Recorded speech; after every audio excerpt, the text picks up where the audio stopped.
Here. Here. Here. Ms. Lau? Ms. Lau? Not here yet. She's there. She's there, but she's not in the picture there. No, she can't be. She's too late. Right. No, she's gone. Yes, she's coming. She has to come back in. Keep coming. Okay. Mr. Michael? Here. Mr. Shaughnessy? Here? Ms. Shear? And Mr. Spiker? Here. Okay, so we have 7 board members in attendance, which is a quorum, and we'll have the other 2 more joining us soon, I hope. Rise for the pledge, please. I pledge allegiance to the flag of the United States of America and to the republic for which it stands, one nation, under God, indivisible, with liberty and justice for all.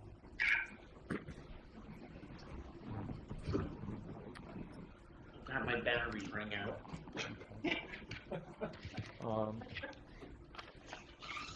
Get inside.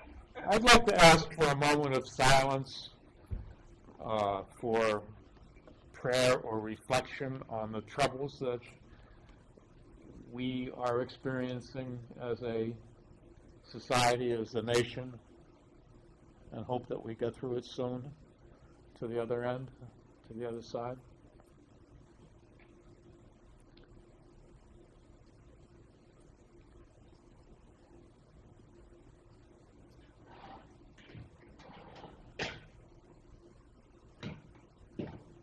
Thank you. I'd like to announce that we are conducting this meeting in accordance with Resolution BOE 58, which was adopted on April 9th, 2020, which suspends provisions of Board Policies 1230, 2310, 2320, and 2342 regarding public attendance at meetings, video conferencing, and public participation at meetings, for board meetings held during the state of emergency declared in New York State due to COVID-19.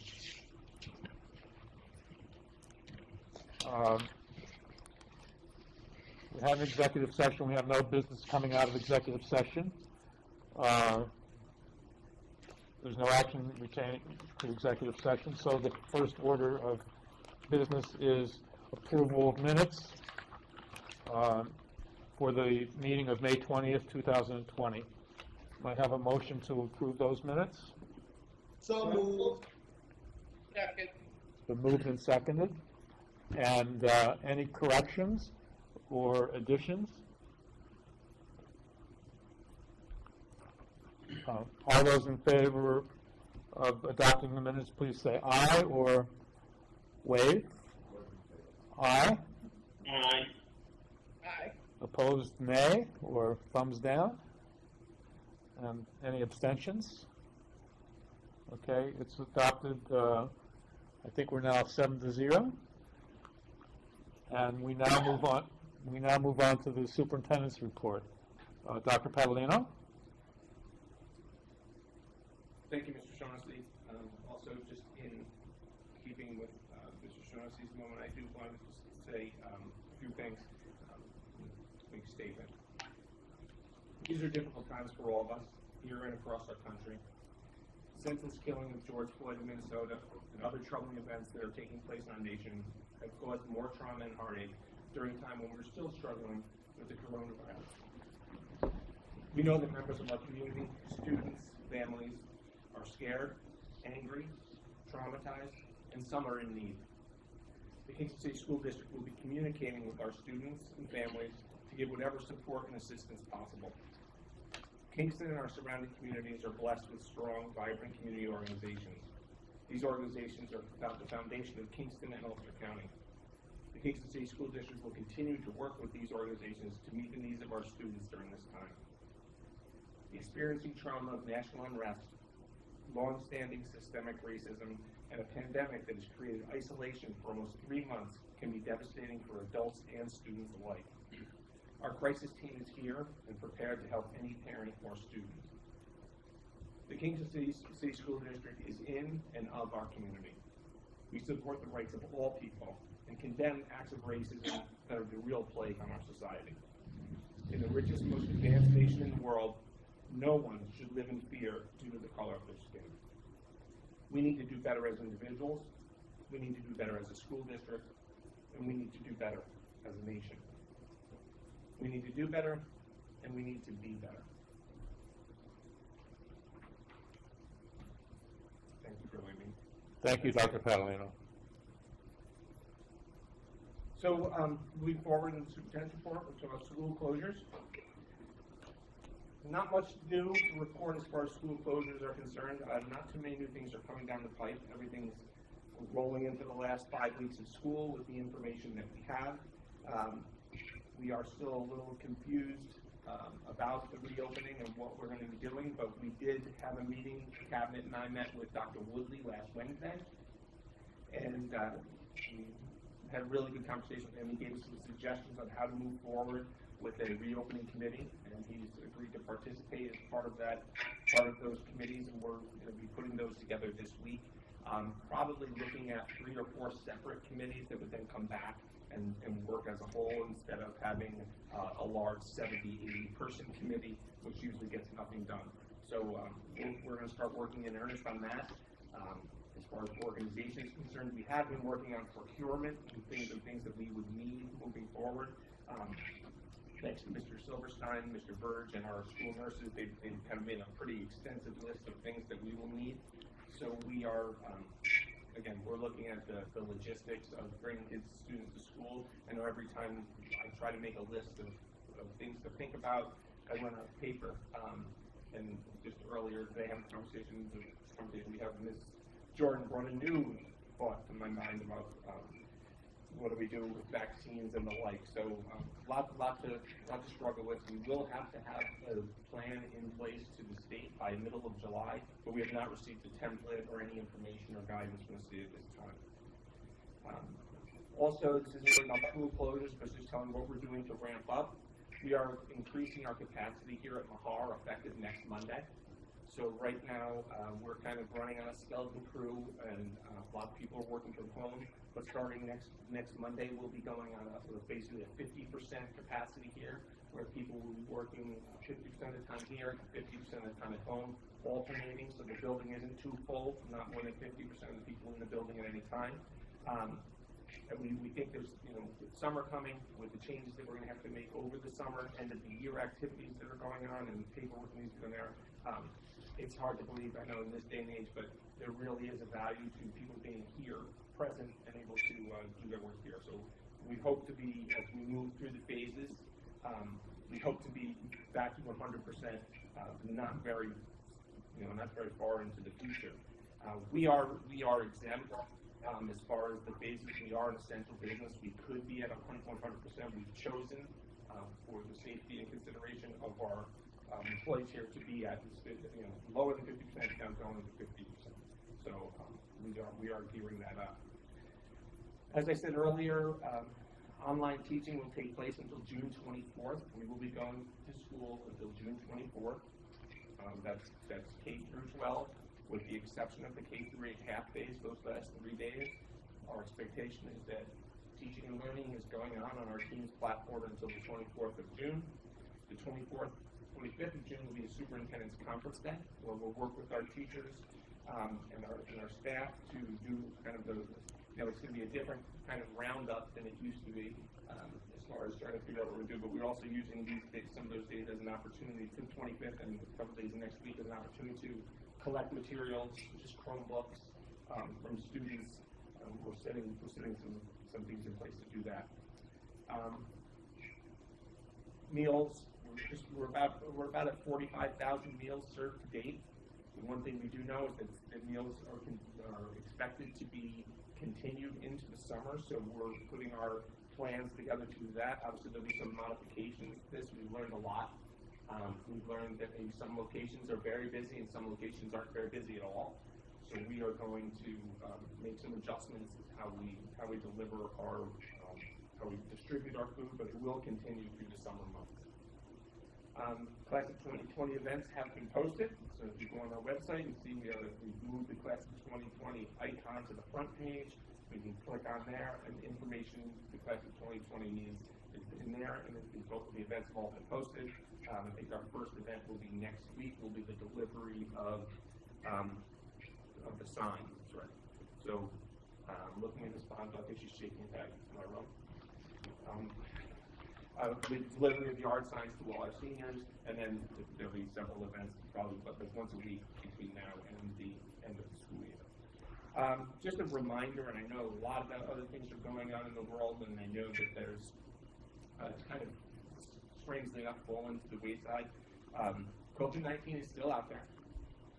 We still need to practice, our social distancing and wear our masks, whether they be for students dropping off books or any kind of celebrations that parents or teachers are doing. We need to continue to be safe. Wear masks when you can't be more than 6 feet apart, and just keep that in mind as we work toward this slow reopening. Last thing from Superintendent's report, I just want to, once again, I said it during our budget hearing, I want to remind people that voting, the ballot boxes are being placed in all school buildings for voters who are concerned that their mail will not get there when they mail their ballot back in. We had a delay in the mailing of ballots. They went out this morning. Remind people that if they feel that they don't trust it, we'll get back immediately, that we have ballot boxes in all 10 of our schools. Just come to our schools, we can drop them off. They're secured and they're confidential, and we will be emptying them daily to make sure that there's room for more. So we went out and we got ballot boxes, and they are affixed to our buildings, and we encourage people to vote in that way if they feel their vote will not get in before June 9th at 5 o'clock. And it's another reminder, it's not postmarked at 9 o'clock. It needs to be in our hands at 5 o'clock on June 9th. So that's just another opportunity and another option for people to vote for our budget, on our budget on June 9th. And that concludes the superintendent's report. Are there any questions? I have a question. Dr. Paolino, I know that the Spectrum, or was it, I think it was Spectrum, free 60-day trial, which was complicated or not really thoroughly addressed our need to begin with, has ended, and I'm wondering kind of what the next stage of the plan is to help those families with connectivity for the rest of the year. Well, I think two things. The original 60-day trial did not meet our needs, but the Spectrum did make adjustments to that, which did make it much more accessible for Kingston City School District students. They removed a lot of the requirements that were there before. They removed the idea that if you had a past due bill, you couldn't get the service. So they did make a lot of exceptions for us through conversations that we had with them. Thanks to Ms. Leopold and Mr. Tomzik working with them. A few conversations we had did do that. So they also had pledged that regardless of the 6 weeks, June 30th, they would not shut anyone down prior to June 30th. So between now and the end of the school year, people will not be shut down. Now, So I'm actually hearing that a lot of people are being shut down, and so maybe they're on who can they contact if they are having issues? Because I'm hearing a lot of people have been kicked off of that. I don't have it off the top of my head, but we'll post something. I'll post something on the website, and I'll send that information to every board member so you can communicate that if you hear from people. How's that? Okay, that'd be great. Thank you. I had an email exchange with Spectrum last week, and they assured us that no one would be disconnected before June 30th. Okay. So, Okay, we may have to send that out with a text blast, because if people don't have service, they're not going to be able to get onto the website to see an announcement. that's a good point. Yes. So one of the other things Mr. Tomzik is working with Spectrum again to try to create a way in which we can be the host for a Spectrum service and send it and be kind of the host to send that signal out. Obviously, there'd be a cost to the district on that, but we think it would be, given where we are, it was probably a cost we'd be more than willing to find a way to make happen. So that conversation is going on. It'd be as if we had our own Wi-Fi network, kind of but run through Spectrum. So we're working on that. And again, there's a cost to it, but given how I think the rest of the next 6 to 12 months might be, I think it's something that would be smart to make that investment. Thank you. I appreciate you looking into that, especially long-term. I have a question. Mr. Michael? Yes, at the beginning of this, we had some lack of participation by the students because of the internet, by Spectrum, or by lack of interest. Did those numbers change since then? The attendance is one of the more difficult things to do, especially at the secondary level. We feel actually pretty good about the level of participation and attendance based on work being done and based on the elementary being able to keep a little better tabs on things. But we feel pretty good about our outreach as far as who has access to internet and the work that was done there. I know, a couple of weeks ago, we had a couple of word about a few students were having issues. We went out and helped them with that. But there hasn't been we feel like our participation has been pretty good considering, and that our access to the Wi-Fi and to technology has been pretty good as well. I think there's one of those things where we're going to spend a lot more time looking back and seeing things that we can do in real time, but we feel like, and I think both Ms. Bonville and Dr. Pelzel feel pretty satisfied with the attendance of our students and participation of our students and the access our students have. Okay. Any other questions from Dr. Dr. Pellegrino? Petalino, last time that we met, we talked a little bit about phase 2 of Project Resilience and what the changes that would mean for our food service. You mentioned that a little bit, that of the number of meals served, and that we'll be going into the summer. But have we seen a real change in the number of meals given that Project Resilience is now in phase 2? We haven't really seen. I expected a dramatic increase of meals. We have not seen that. We obviously have a decrease since the 600 that we sent to Project Resilience, but we're around 500 meals a day right now that we're distributing. I mean, do you think that that's because people don't know how to access it, or they just really aren't needed? I'm not sure. We sent out another so as soon as Project Resilience announced that they were shutting down, that Monday we sent out another robocall to let people know that where we are and that we are still, because I think a lot of people may have thought, oh, it's over, but our food distribution continues, and we're looking at it. One of the things we're looking at is our locations are in the wrong spots. Mahar which our data would indicate that Mahar would be a perfect spot to put a pop-up, but we seem to have very limited participation here at Mahar. So we're looking to see if there's somewhere else we need to move that pop-up as this kind of expands into the summer. Okay. So exactly how would that work in the summer? Because none of the towns are having their summer camps. I think they've all been canceled. So we have students who we're going to continue providing district meals to on our regular deliveries method. Correct. Through between now and when they come back to school. June. And beyond, Yeah. Whatever. Our food service program never really stops, actually. We do summer feeding every year anyway. Having the parks and the camps open helps us because we do partner with them and we know that's where the students are, so we can go there. So that makes it a little easier, but we will continue, and again, looking at our locations is something we do frequently, but now as we get into summer, we might want to look again and see where is it going to be most effective to have these pop-ups. We're like I said, we put out another robocall. We'll do more push out towards the end of the year so people know we're still here during the summer. But again, we went from almost 2,000 meals a day when we were working together with Project Resilience down to about 500 meals a day. Dr. Paolini, can we go back to the Wi-Fi again, the internet connection? Yes. I understand in Poughkeepsie, they're trying to provide free internet service for their whole city. And a lot of it is being placed upon buildings and et cetera that will allow people within a certain radius to be able to get free connection.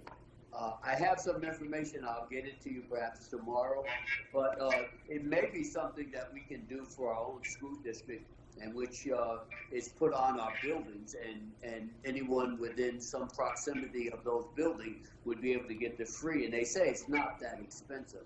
So I'll get you that information, but somebody's talking to me about that a couple of days this week. I'd be very interested in that. Thank you.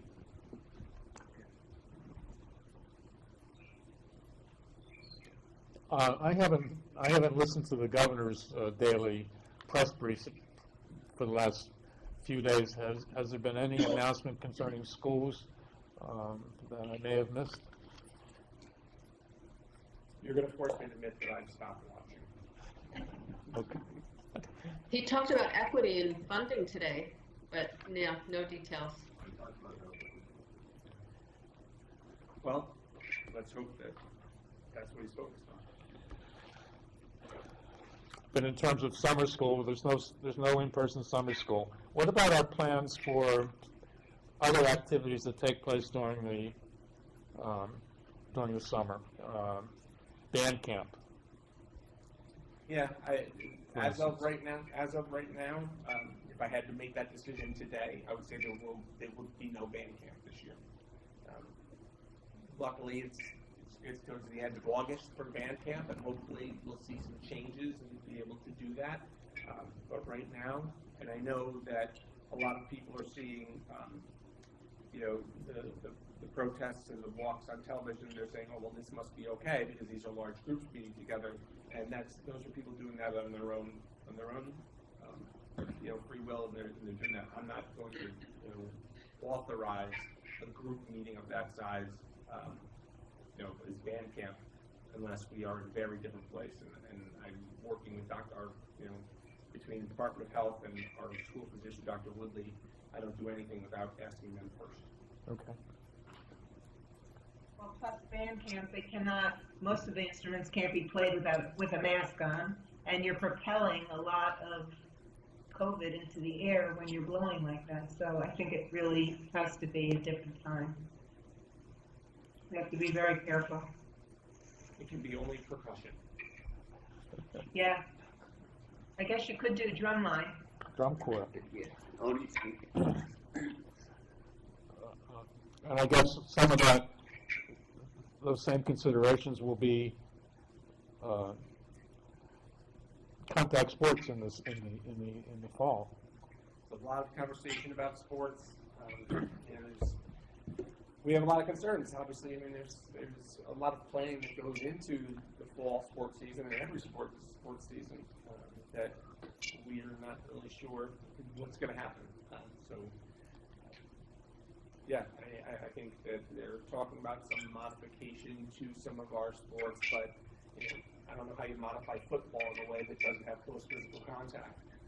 And to be honest with you, the way our students and all students play sports these days, just about everything has physical contact, right, except for maybe tennis. So we're just waiting and hoping that something happens that changes that.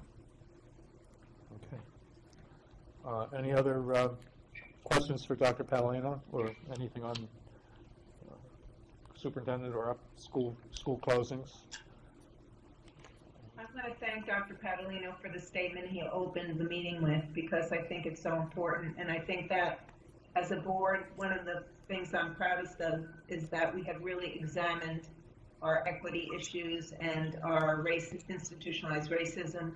And I think that the lessons learned hopefully will help us move forward, but we certainly have to keep looking through that institutionalized racism lens in everything that we do, because we're really at a tipping point. And I just really appreciate the thought and contribution you just made, Dr. Carolino. It's really important.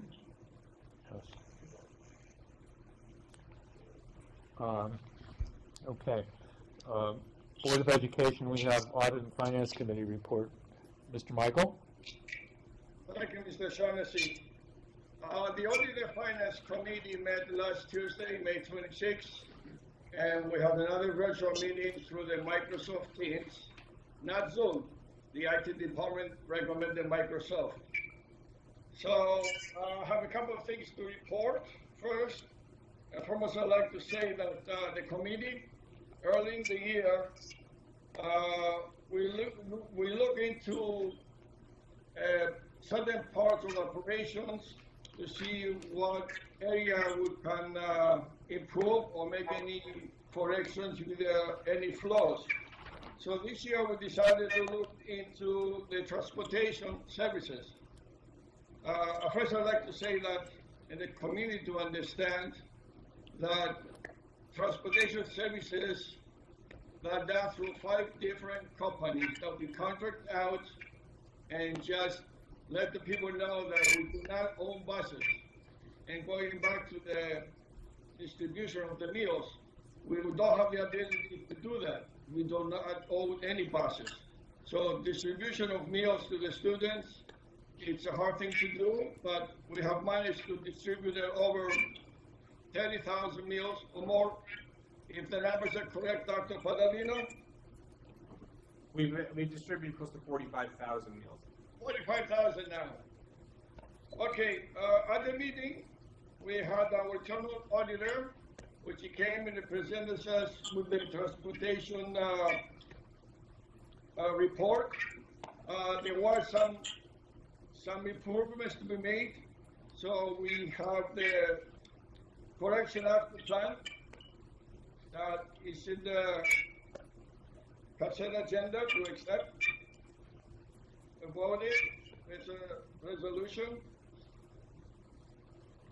Also, the internal auditor presented us with the annual risk assessment, which also in the consent agenda.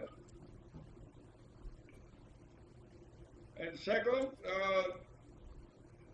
we are presented with the claims editor report for the month of April, and also the treasurer's report for the month of April 2020, which is those 2 resolutions that I would like the motion to accept as a board.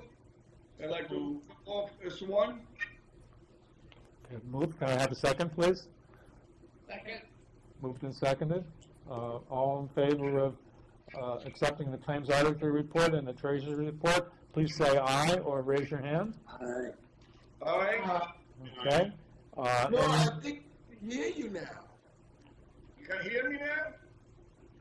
no, we still didn't hear Nora.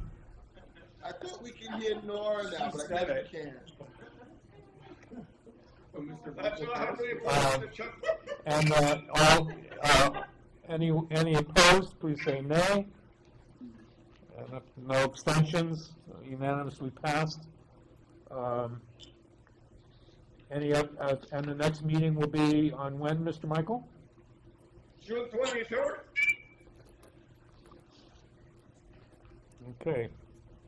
And Mr. Spicer, you're welcome to the meeting next month. Again, Yep, I do. And I already spoke to Dr. Padalino that I would be forwarded the documentation to be prepared for the meeting. So thank you. And as long as I've got the floor, attending my first Audit and Finance Committee meeting this month. Outstanding committee, very detailed work.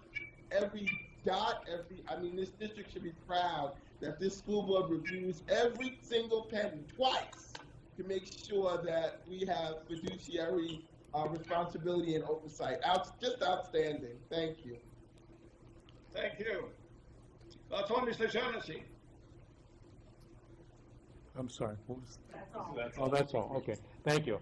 I love your enthusiasm. Yes. Consent agenda. Are there any resolutions that anyone would like to have pulled from the consent agenda?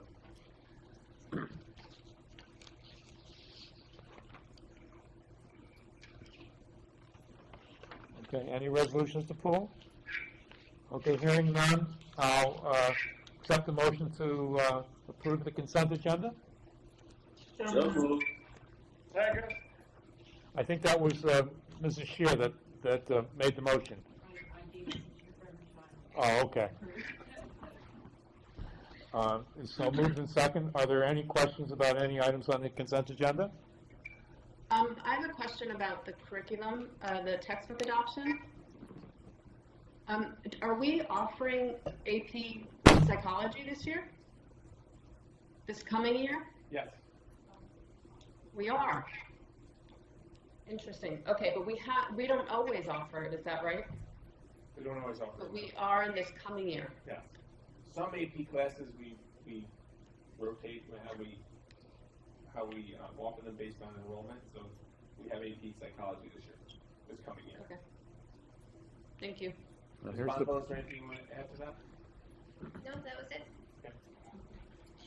And the textbook is here as per our usual, but you can't really see it. Well, I put it up here. Maybe someone can see it. I don't know. Is it visible? If not, I'll put it back down. Okay, it's been moved and seconded. Any other questions about the consent agenda? All in favor, please say aye or raise your hand. Aye. Aye. Some people did both. Okay. It only counts one vote, whether you say aye and raise your hand. Opposed, nay. And any abstentions? So it's unanimously passed. There are some donations. If Got it. Mr. Lamb. Mrs. Stacy gratefully accepts a donation from the Levco Construction Incorporated of $225 to reduce school lunch debt. Thank you very much. And the JFK Elementary School received a generous donation from the American Heart Association of $60. Thank you. Okay, thank you. Move on to old business. Is there any old business that anyone would like to bring to the floor?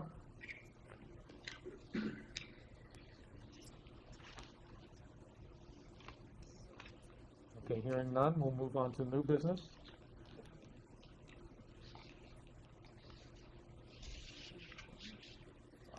We have BOE 75, appointment of inspectors. It's on the agenda. I can read the list of names.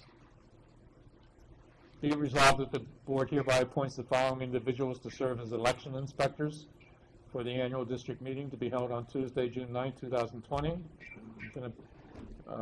There's a list of 1, 2, 3, 4.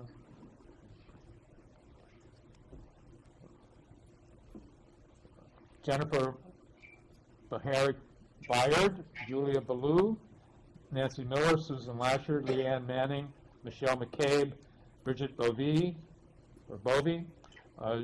Jean Martine, June Traylar, Anya Delaney Johnson, Patricia Schneller, Patricia Kern Jackson, Shannon Chapman, Denise Ianzoro, Kimberly Scott, Jacqueline Benjamin, Vanessa Haslam, Helena DeSalvo, Joanne Raposo, Gloria Clausi, Alexandra Larios, Rodney Brown, and Paula Wisniewski. Can I have a motion for that resolution? So moved. Moved. Second. So we'll give that one to Mrs. Shear. She had her hand raised. All in favor of that resolution, please say aye. Aye. Opposed? Okay, unanimously adopted. I apologize if I mispronounced any of those names. I know I did. I didn't practice it ahead of time. Resolution BOE 76. I should have pronounced this name. Whereas G. Warren Kias served as teacher, coach, athletic director in the Kingston City School District for 36 years from 1927 to 1963. And whereas during his tenure in the school district, G. Warren Kias led the Kingston Tigers to 29 championships in 5 different sports, including 6 DUSO, which is Duchess Ulster Sullivan Orange League championships in baseball, 2 in football, 4 in cross country, and 3 in track and field, as well as several Section 9 titles in cross country and field and track. And whereas G. Warren Kias coached the legendary Kingston High School boys basketball team for 28 years, during which time the team amassed 372 wins and 113 losses, won 15 DUSO League hardcourt titles, a Section 2 title, 3 Section 9 titles, and 1 intersectional championship, making him the school district's all-time winningest coach.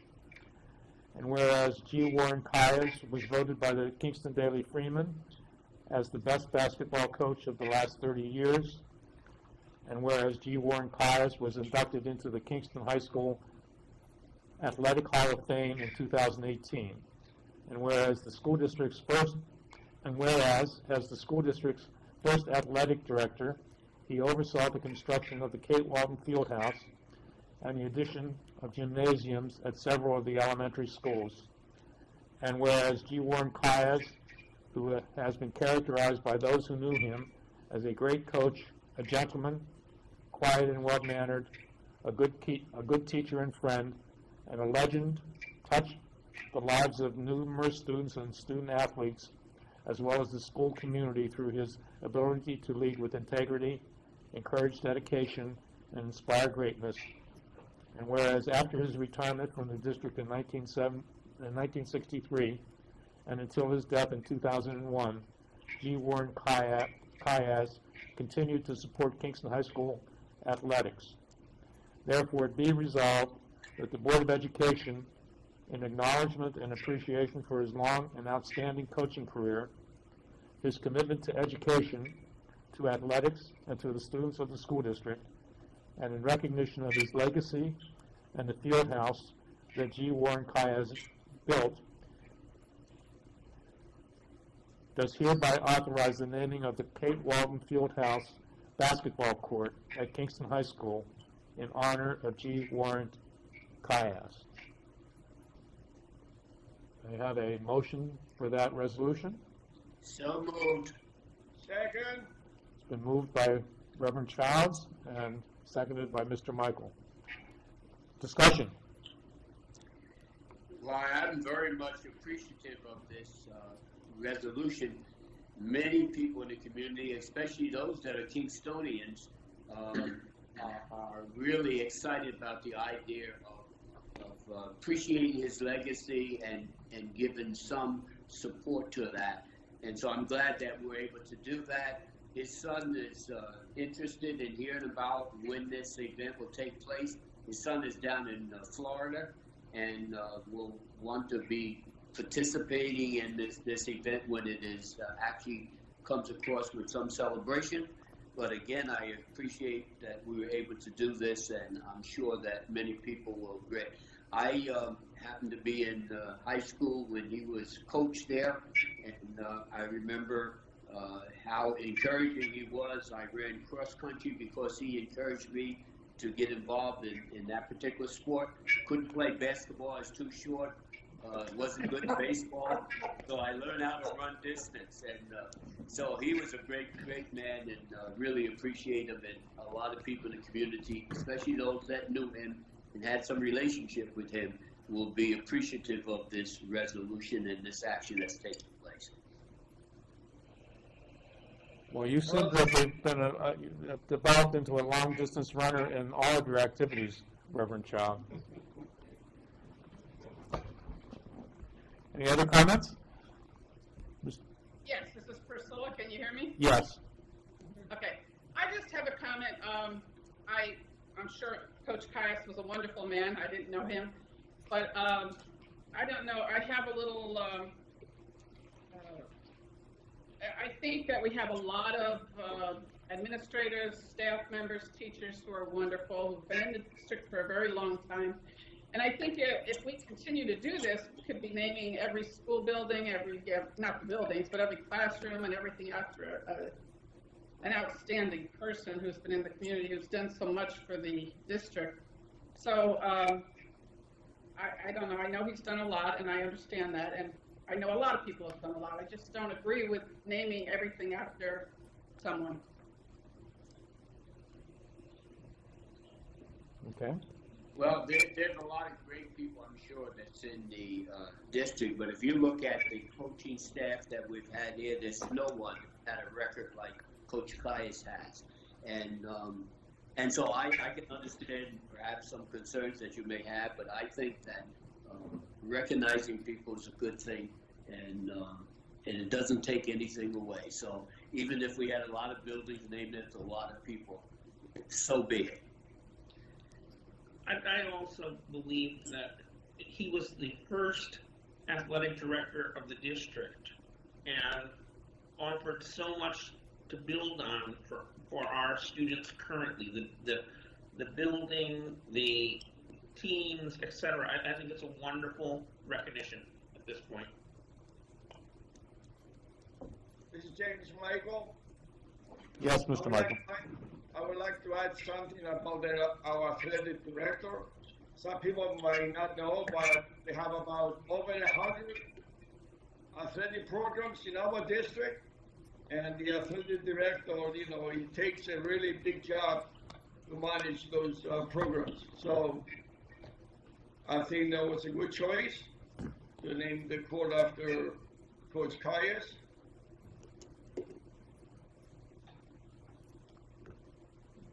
I didn't know Coach Caius. I didn't live here until many years after he retired. The resolution or the suggestion was brought to us, I believe, by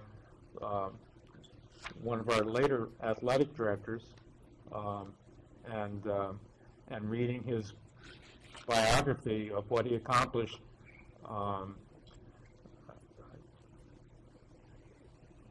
He was an outstanding faculty member, outstanding coach, and